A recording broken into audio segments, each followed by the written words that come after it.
The Travel Transformation Podcast is proud to be partnered with Give the Goodness Global, an amazing global outreach project helping families in need all over Southeast Asia and beyond. Please check them out at Instagram.com/Give the Goodness Global today.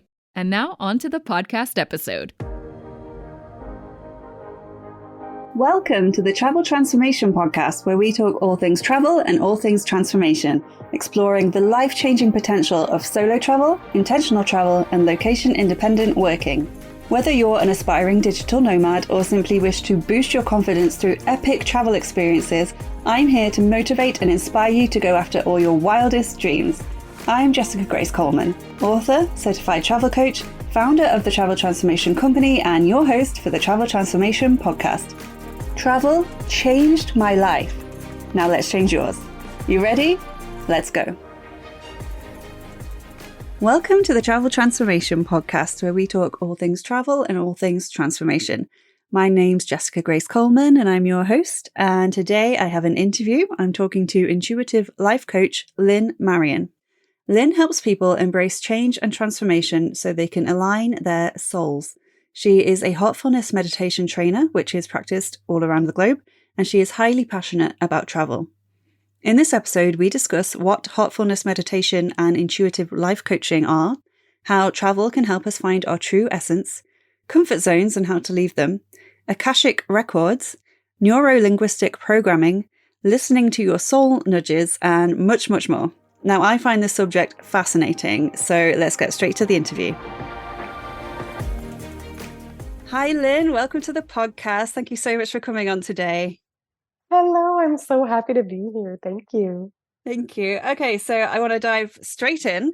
So can you introduce yourself for my listeners? So just who you are, where you're from, and what you do. Yes, so my name is Lynne Marion. I'm an intuitive life coach and also a Heartfulness Meditation Trainer.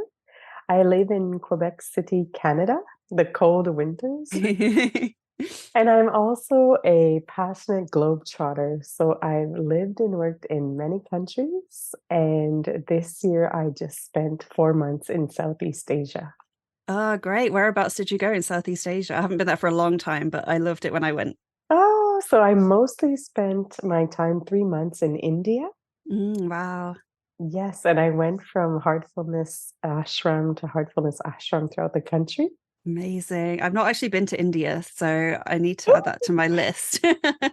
But I mean, it sounds like the perfect place for you, considering what you've just told us about what you do with all your intuitive life coaching and your heartfulness and meditation, all that great stuff. So that's amazing. So can we dive into that more now? Because I think a lot of people have heard of life coaching at this point. They might not know what intuitive life coaching is. Can you tell me a bit about this, like what it is and how did you get into it in the first place? Okay, yeah, sure. So I call myself an intuitive life coach because I very often use my intuition, but I am a NLP master practitioner certified.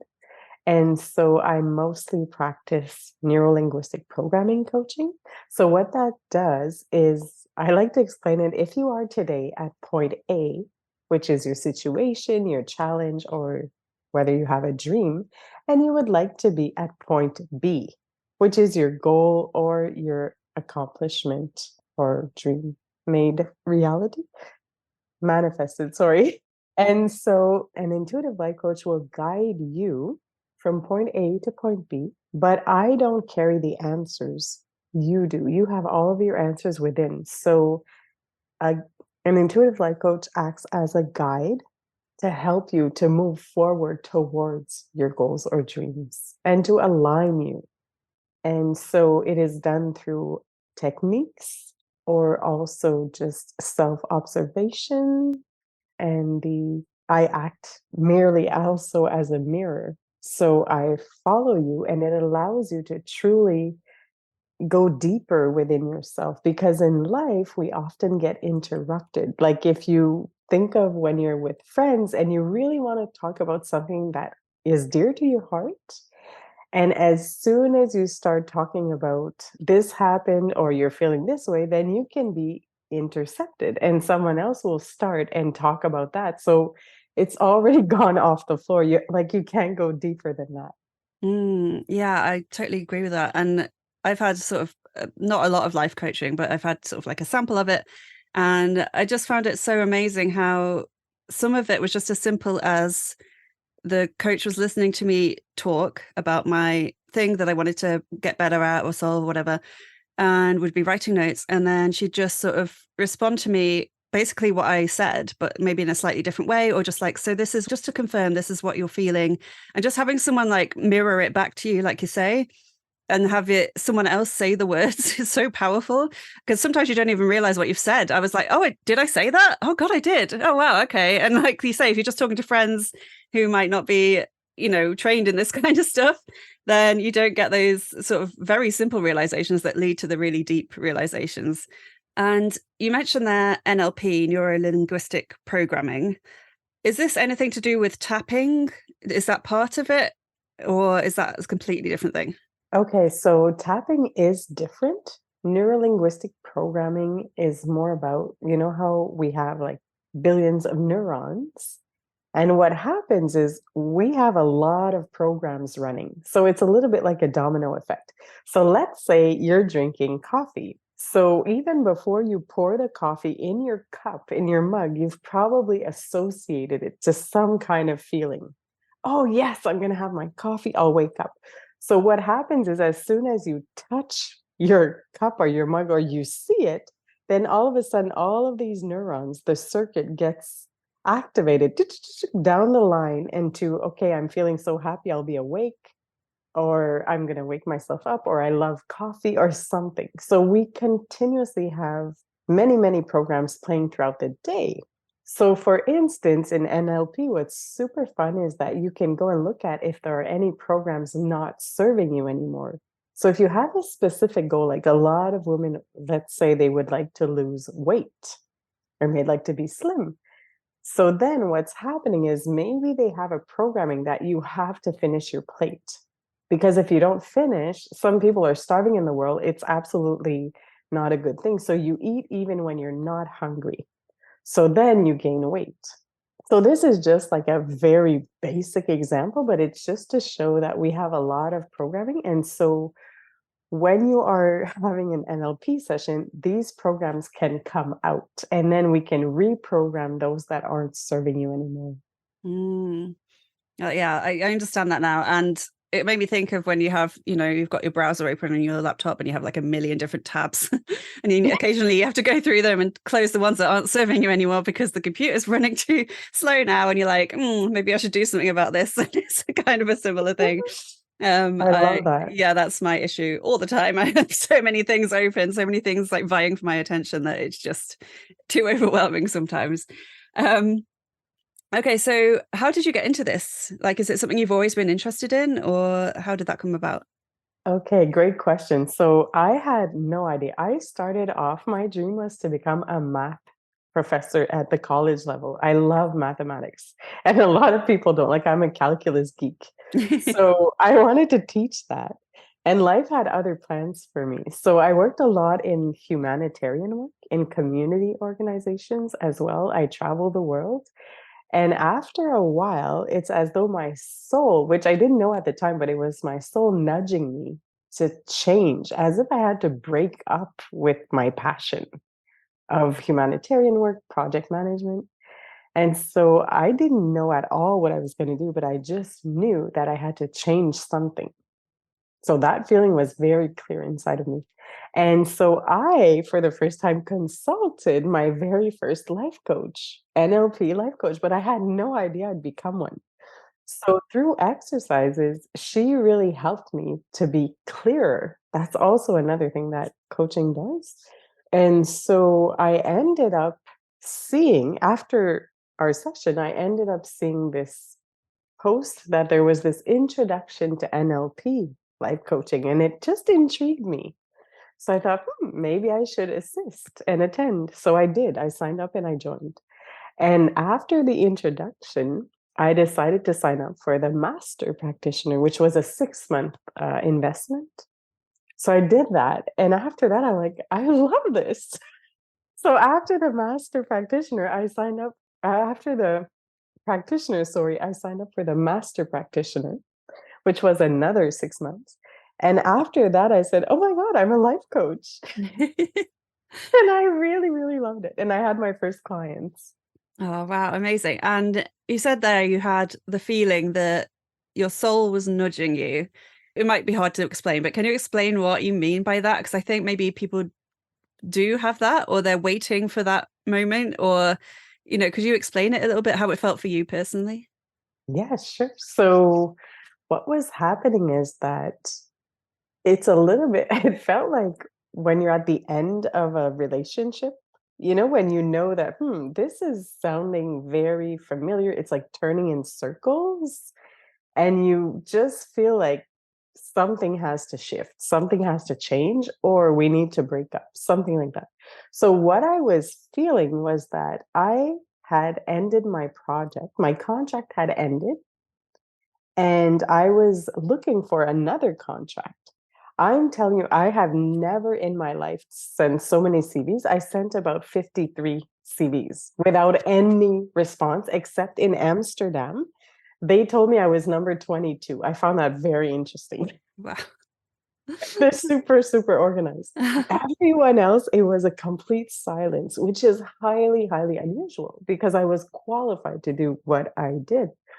And so then was just this niggling feeling inside of me. And it was sort of nudging me to look somewhere else or think of something else. It just wouldn't leave me alone. And sometimes I would hear an inner voice say, there's more for you.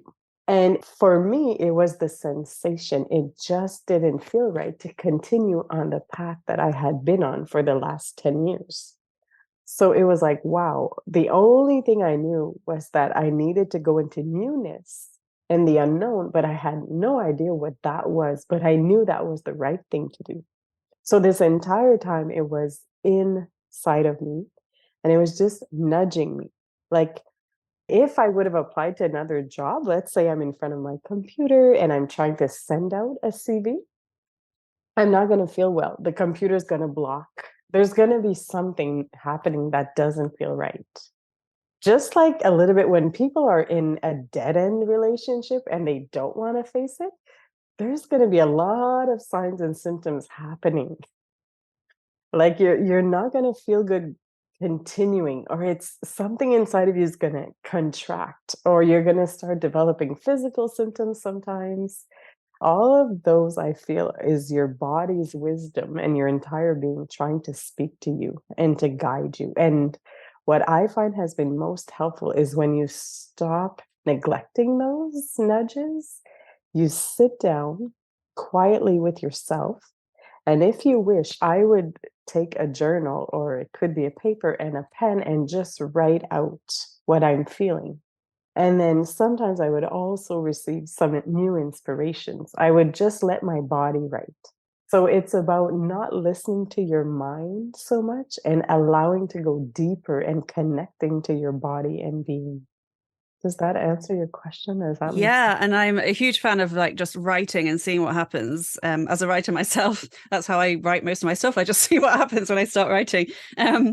But you're right, and I think a lot of people do get these nudges, like you say, they get these feelings, these intuitive like hints, but maybe they're so busy or there's so much going on in their life, or they don't have time, that they just sort of like ignore them, like you say, they neglect them. And it's like you say, just learning how to tune into them and actually listen to them and see like, well, what is this telling me if I do feel ill every time I'm applying for this kind of job, or if no one replies to my CV, maybe that's telling me that I should go in a different direction. It's like that kind of thing. And yeah, would you say meditation is a good way to do this as well? Like just to try and tune into this kind of stuff, like journaling. Are there other ways people could do it? Yes. So I would suggest definitely you can meditate if you wish. What I like to do though is you write if you have questions, because very often you're not feeling at ease. When when the mind and the heart are in conflict, you're not feeling peaceful inside. It's when you listen to your heart, you'll be at total peace. Mm. So you're probably in an agonizing condition, maybe. So you're like, oh, I have to sit down, and then it's all going to come out.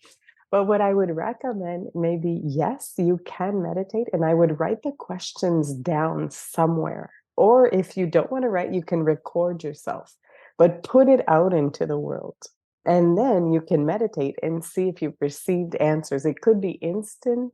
In an instant, it could be 3 days later. It could be while you're taking a shower 2 weeks later. It could also be through a song that you'll get your answer, through a friend that's going to tell you a story, and you're like, oh my God, that's my answer. And so just be aware, become aware of the possible answers. Also, I recommend going in nature. I find nature connects us back to our own nature. So I would highly, highly recommend that no matter what season you're in, whether it's really, really hot or really, really cold, if you can just breathing. And that allows things to come up, insights, inspirations. And also, I find, of course, if you can find someone that will listen to you, because the answers are already within you. And so if you have a good listener friend, or if you want to hire a life coach to help you figure that out, or any other type of practitioner that inspires you, or even if you go to a workshop and it's a women's circle and you're allowed to share, then life is always guiding us. So if you're willing, if you make one step, it will meet you along the way. Yeah, definitely. I get so many thoughts and downloads when I'm in the shower. Like shower thoughts is definitely a thing. But you're right, like walking, being in nature, I find being in like a new environment, changing your place, changing where you are, your state, changing your environment, which is why I think travel is so good for this, because a lot of the time it involves, nature. You're out there exploring, you're in a different place. You just taking yourself out of your normal routine. And I think that gives your brain or your mind space to sort of breathe for a bit and then actually have chance for these answers to come. So that's why I love talking about this kind of stuff, but also in relation to travel, because I think they go hand in hand, like really well together. Yes, travel gives such perspective. And I don't know if you know this saying, like if you have a white wall, like white on white, we can't see it, but black on white, you see. So let's say you have a white wall and you're a white dot, you're not going to see it. But if it's a white wall and you're a black dot, you're totally going to see it. So I find when we travel, that's exactly what happens. Not only do you get to discover other cultures or other environments, but it brings you back to who you are. Because you're sort of naturally in this comparison state. You're like, well, what do I feel? What do I think? And it brings you back to your truth, especially if you're confronted with the opposite of what you value or aspire, because it's Yeah. that black on white. Yeah. And yes. Yeah, I've not really heard the black on white, the white on white thing. It's a really good analogy. And my next question is kind of similar to what you were just saying there. So I just want to sort of jump in with it. So on your website, you say that you help people connect to their essence. And I think maybe that was similar to what you were just talking about. So can you expand on this? What do you mean by essence in this context? Okay. Yeah, I love that. So yes. And so I'm a big fan of the soul, like a huge fan. And so, in addition to being an NLP master practitioner, I'm also an Akashic Records practitioner and teacher. So, the Akashic Records really are the archives of your soul. And so, when you tune into your Akashic Records, or if someone tunes in for you, then you're really connecting with your essence, and you can discover your inner truth. Mm. And is this what you were, the sort of work you were doing in India? Yes, I've been doing this work for 13 years now, like Mm. anywhere in the world. But in India, I did some Akashic Records work. Yes. In India, I mostly did heartfulness meditation this time around. I would meditate a lot every week. And can you explain what heartfulness meditation is? Is it different to what maybe someone might think of as regular meditation if they don't know anything about it? Like how do you distinguish that? Yes. So heartfulness meditation has a unique feature. It is called yogic transmission or pranahuti. So this pranahuti is subtler than energy, but let's call it energy. And it comes from source. So the source that created everything. So in essence, we are all pure. Your soul is pure. what happens as human beings is we have a physical body and we also have a very active mind. And Mhm. so, and we can live emotions and experience emotions. And so, in one day, it is fascinating what human beings can produce, create, and accumulate. Because now I think studies show that we have over 65,000 thoughts per day on average. And then I don't know how many emotions you can go through. And we're also sensitive to our environment. So you can pick up stuff that's not even yours and hey, you're going along with it on top of your things. So let's just say that human beings are fascinating. And so heartfulness, what it ultimately wishes to do is it works from the heart. The heart chakra is the center of our being. So this pranahuti will purify your system.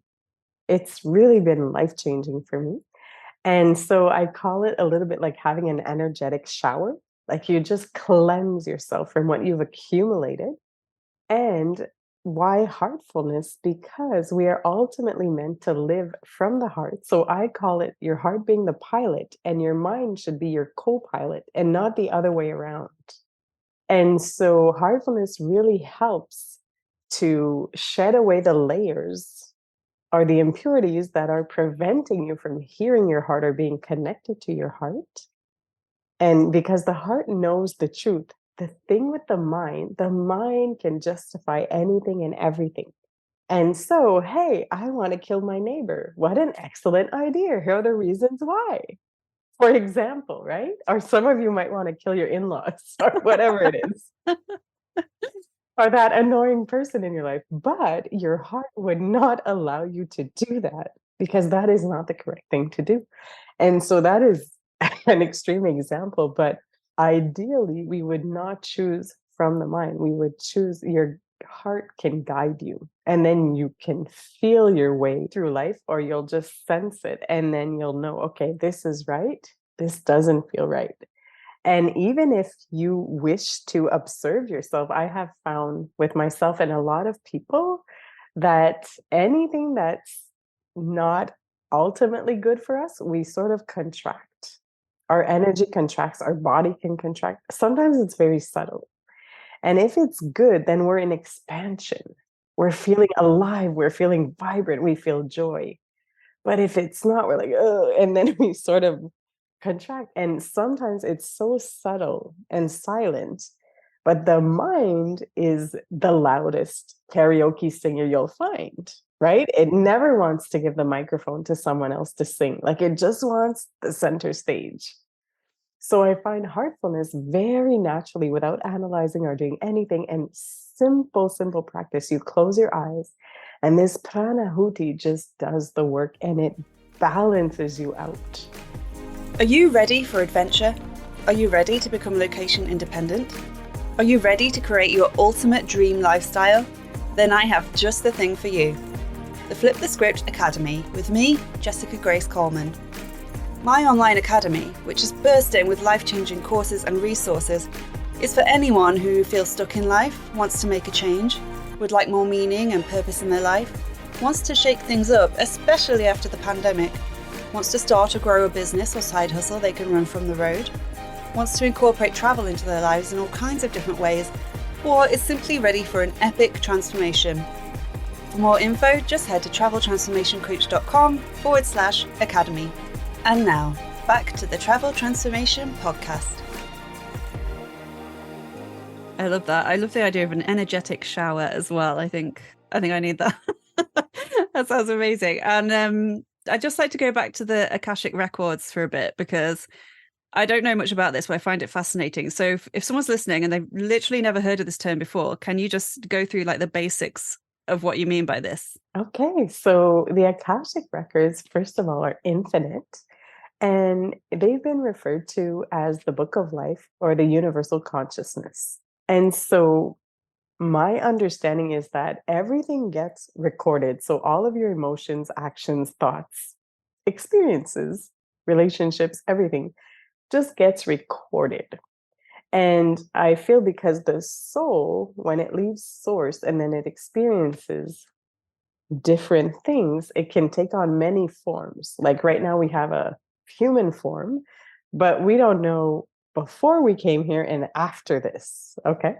And so the Akashic records, it's sort of like the Google of your soul. It keeps it in memory. And I think it's so that you'll remember, like, okay, yes, this happened, this didn't happen, so that you can evolve. And but I really, really love is that it is pure, it has no judgment. And every situation happening in life, when they say it's happening for you and not to you, that is correct. Even if it's very challenging or really not easy, there's always a treasure or a key for you in every situation. And so, what I love about the Akashic records, it gives you a soul perspective, a perspective from your soul of why this is happening. What can I do? And how can I heal from this? And so, your Akashic records really is a team of light beings that are there for you. And so that you can live the highest expression of who you are in this lifetime. Yeah, that's fascinating. And so is it something that you can sort of access when you want, or is it just something that's always running in the background? Like how does that actually work?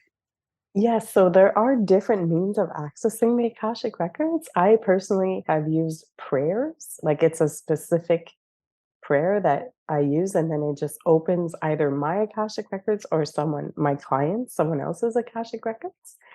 And they say that every living thing has an Akashic record. So even plants, oceans, animals, and even a space like where you live, your home, your apartment, and office space. I even do like energetic clearings with the Akashic records for spaces, property clearings. And so, yes, some people have accessed the Akashic records through meditations, and some people just access it naturally without knowing. So, there are many different ways. Some use a pendulum technique, like it's not a universal thing to access it, but it is a universal thing that it exists. I love all this kind of stuff because obviously everything has energy and everything is all made up of energy. So Yes. yeah, I love like talking about this stuff, but I don't know much about Akashic records, so I'm going to have to do some more research on that. It's sounds really interesting. Okay, so let's talk comfort zones, because I think any transformation hinges on your ability to leave your comfort zone and get uncomfortable. So what do you think about this? Does your work have anything to do with comfort zones, with getting people outside of their comfort zone? Um, has travel helped you get outside your comfort zone? Any of that good stuff? I love that. I love it. Yes. Yes. I used to have a perception of the comfort zone. And today my perception has a little bit changed with all of the experiences I've had, is that I feel like the comfort zone that we define is because we create and define energetic patterns without realizing it. So once we've fully integrated into that, then it feels comfortable. Then it's like familiar and there's no adaptation or anything left for us to do. So we can live it without having any resistance or any fears popping up or anything like that. And travel has definitely been a beautiful way of getting out of your comfort zone because it's totally different energetic patterns you're going to enter or create. And so that has been really, really nice and amazing for me. But I also find what happens with comfort zone is that it depends on the fears that they carry if you step outside of them. Because the ego mind wants to keep us safe. But the problem is the subconscious mind runs 95% of the show. So you might be conscious of something, you might consciously want something, but if you have a belief in your subconscious that this is a dangerous thing, the conscious mind will never win. And so these comfort zones this is why sometimes it could ask you for a lot of effort because it's as though it reminds me of those exit doors. It says, do not use unless emergency exit. So as soon as you open, and I feel that's what our ego mind does, especially if it's something completely new Okay, like if you exit your comfort zone and you're going into this emergency exit door and it's completely new, then the ego mind doesn't have a reference point. Is this safe? I don't know. I don't know. So it's like sending an alarm. This is dangerous. This is dangerous. And that is where you need to really sometimes continue onto that path, open the door, let the alarms ring, because that's where you'll evolve and grow and find some other experience. And that new experience that, you went out of your comfort zone, then you're into new zone, one day will become your new comfort zone. So then you need to get out of that one and continue and continue. So it's a very interesting concept, these comfort zones. And I think that could be a bit scary, can't it? When you think like, oh, it's never ending. I'm going to have to keep doing this. And it's going to get scarier and scarier. But like you say, you get used to it. And then it's the next step and the next step. And yeah, I love the whole idea of comfort zones and leaving them, because I stayed in my comfort zone for way too long. And I regret that. So I love encouraging other people to do it. And I think, like you say, travel is a great way of stepping outside it. A scary but a fun way as well. So if you can make it fun as Yes. well, that helps. Yeah. Yes, it could be totally exciting too. Something new could be exciting, but sometimes it is scary, but it's a good scary kind Yeah. of. Yes, Mm. absolutely. But you grow from it for sure. Yeah, definitely. Okay, so you mentioned there that you do life coaching, obviously. So do you do this on Zoom? Do you do it in person? How does it work if people are interested and they want to get in touch with you? How does it work if they're interested in life coaching? Okay, so yes, I offer one-on-one private life coaching sessions over Zoom. So anywhere in the world. And what I love about my online calendar, because I'm such a globetrotter, then it immediately adapts to your time zone when you book your session. So that's amazing. No more confusion with Yeah. time zone differences. And I also offer Akashic Records sessions, like private sessions over Zoom as well. And I would like to say that heartfulness meditation sessions are also offered. You can either meditate in groups or individually. And heartfulness is offered free of charge throughout the globe. Great. And I'll put these links in the show notes, but where can people go to find and follow you? So you can find me at www.lynnemarion.com. So lynnemarion.com. Great. And okay, I have two last questions. So actually, there's a few questions, but I'll also wrap it up in one. So I asked what your favorite places are in the world. And you said, and I'm totally going to pronounce some of these wrong, so I apologize. I did mean to look it up before and I forgot. So we've got South Africa, we've got Kanhashantivanam, India. Did I say that at all right? And Inhambane? Okay. Inyambani. Inhambane in Mozambique. So can you tell me why these places are so special to you? Yes, I really feel like each of these places has offered me unique experiences. For example, in South Africa, I just love South Africa. I just feel at home. But going on a safari, like seeing live animals in the wild was really amazing.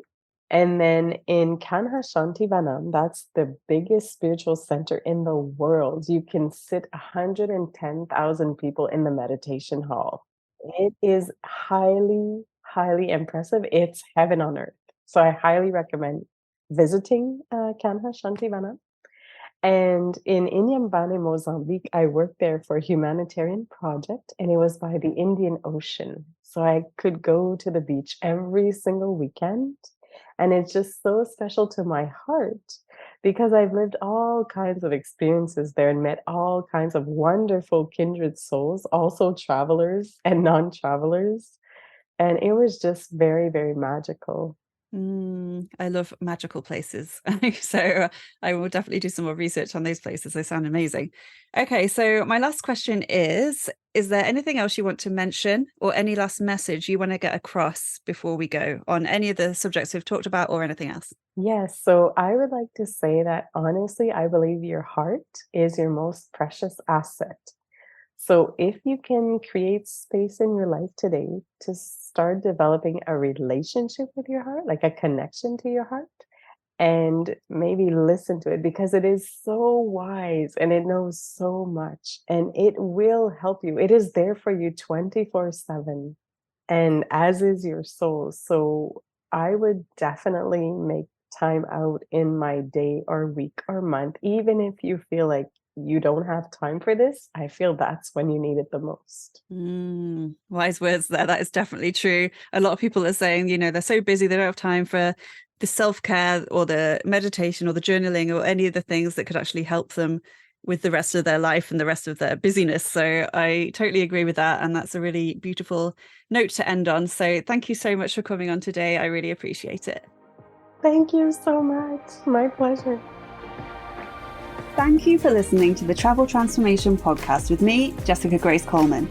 If you enjoyed this episode, I would really appreciate it if you could please subscribe, rate and review, and spread the word, because it's my mission to help as many people as possible to flip the script on their lives and transform through travel. And remember, life is short, so let's make sure it's nothing short of amazing. Until next time, I'll catch you on the flip side.